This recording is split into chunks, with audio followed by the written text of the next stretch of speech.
मंडळी, सध्या महाराष्ट्रामध्ये विधान परिषदेच्या निवडणुकीचा रणधुमाळी जोरदार सुरू आहे.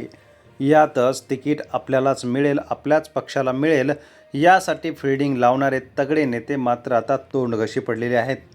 महाराष्ट्रामध्ये भारतीय जनता पक्षाच्या पुढे कोणाचंही चालत नाही असंच काहीतरी दिसून येतंय. मंडळी, एकनाथ शिंदे यांच्या पक्षातील नेते अब्दुल सत्तार यांनी थेट भाजपच्या बाबतीमध्ये प्रखर मत व्यक्त केलेले आहेत. जी घटना राष्ट्रवादी काँग्रेस पक्षासोबत झालेली आहे, आज काँग्रेस पक्षामध्ये सुद्धा राष्ट्रवादी काँग्रेस पक्षामध्ये 2 गट झालेले आहेत. त्याचबरोबर एकनाथ शिंदे यांना किती काळ आपण डोक्यावर घ्यायचं असं नेते गणेश नाईक यांनी वारंवार म्हटलेले आहे. यातच आता भारतीय जनता पक्षाने विधान परिषदेच्या जागांपैकी एक मताने म्हणजेच आपल्याचकडे जास्त बहुमत असल्याचं दाखवून दिलेलं आहे. निर्णय क्षमता दिल्लीमधून होते.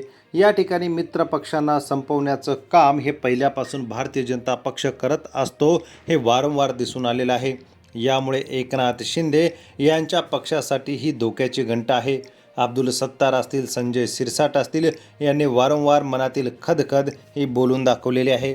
अब्दुल सत्तार यांनी तर थेट मुंडक्यावर बसून भाजप आपलं काम करून घेतोय असंही या ठिकाणी म्हटलेलं आहे. महाराष्ट्राच्या राजकारणात राजकीय वळण वेगळ्या स्तरावरती गेलेले असतानाच भारतीय जनता पक्षाला सर्वात मोठा धक्का बसलेला आहे. एक बडा नेता, ज्या नेत्याची क्रेज संपूर्ण राज्यामध्ये आहे, तरुणांमध्ये भारतीय जनता पक्षाचं नाव लौकिक मिळवणारे नेते म्हणून त्यांच्याकडे बघितलं जातं.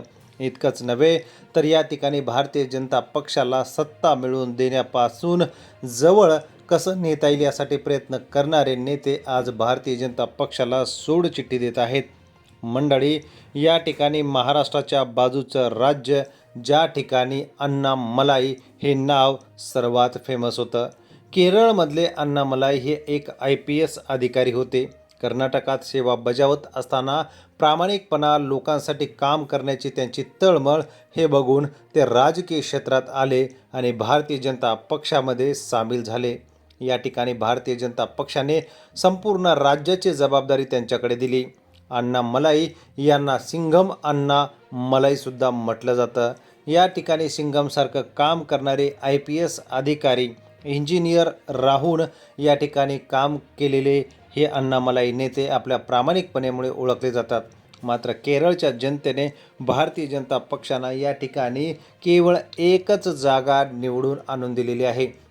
यामुळे भारतीय जनता पक्षामध्ये नाराज असलेले नेते यांनी अण्णामलाई यांना प्रदेशाध्यक्षपदावरून हटवले आणि थेट ठिणगी पडली स्वतंत्र पक्ष स्थापन करण्याची. अण्णामलाई या ठिकाणी केरळमध्ये भारतीय जनता पक्षाला लोक नाकारत आहेत. या ठिकाणी भारतीय जनता पक्षाला केरळच्या सुशिक्षित जनतेमध्ये वाव मिळणार नाही हे आता ओळखून चुकलेले आहेत. त्यामुळे अण्णामलाई केरळच्या भूमीशी रिलेटेड असलेला एक स्वतंत्र पक्ष स्थापन करणार आहेत. त्यामुळे भारतीय जनता पक्षाचं जे काही या ठिकाणी सुरू होतं ते आता पूर्ण एकदा या ठिकाणी ग्राउंडवर येत आहे. मंडळी, भारतीय जनता पक्षाला हा मोठा धक्का भारतीय जनता पक्ष सहकारी मित्र पक्षांना संपवतो हेही आता उघड झालेलं आहे. मित्र पक्षांनी आता या ठिकाणी भारतीय जनता पक्षासोबत किती राहायचं याचाही विचार करावा असा सल्ला काँग्रेसने दिलेला आहे.